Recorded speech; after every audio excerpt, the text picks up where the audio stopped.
Hey guys, Will Dano here. Today I'm going to share my excitement with you about the upcoming Canon mirrorless cameras, the Canon R5 and the R6. They're both amazing hybrid cameras, both with photos and videos, but today I'm going to focus in more on video because that's mainly what I shoot. These cameras are going to have mind-blowing features that no other mirrorless cameras ever had. The R5 is going to shoot in 8K uncropped 12-bit RAW with dual pixel autofocus, and the R6 is going to be shooting only in 4K 10-bit 422, but that's pretty amazing to begin with. The R6 will be able to go up to 4K 60 and the R5 will go up to 4K 120 frames per second, both at 10-bit, both with no crop and with autofocus enabled. No other mirrorless camera has ever done this except for the Panasonic S1H, which shoots at 4K 60, 10-bit internally, but the problem with that is it has a 1.5 times crop factor and it doesn't have the same reliable autofocus from Canon. So even the R6, the lower end of the two Canon cameras, seems to be crushing the competition. There's also an in-body stabilizer in both of them, but I hope it doesn't give too much wobble, and I also hope that they put in an option for me to turn it on and off as I see fit. These awesome specs are definitely going to bridge a bit of the gap between mirrorless cameras and cinema cameras, and push competitors forward like the Canon 5D Mark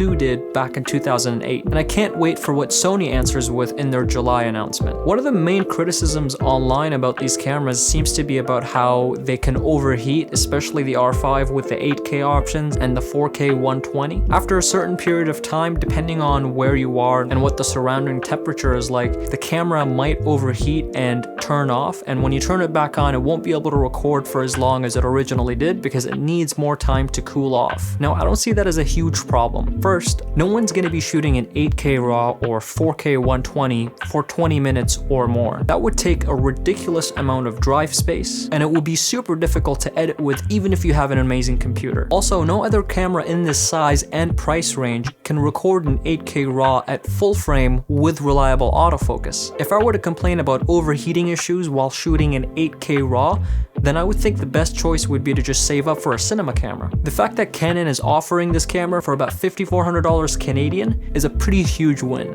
Alright, that's it for me today. I can't wait for these cameras to come out and for the competitors to hit back. If there's something I forgot or missed, feel free to drop it down in the comments below. I'd love to read your thoughts, and I'll definitely see you in the next one.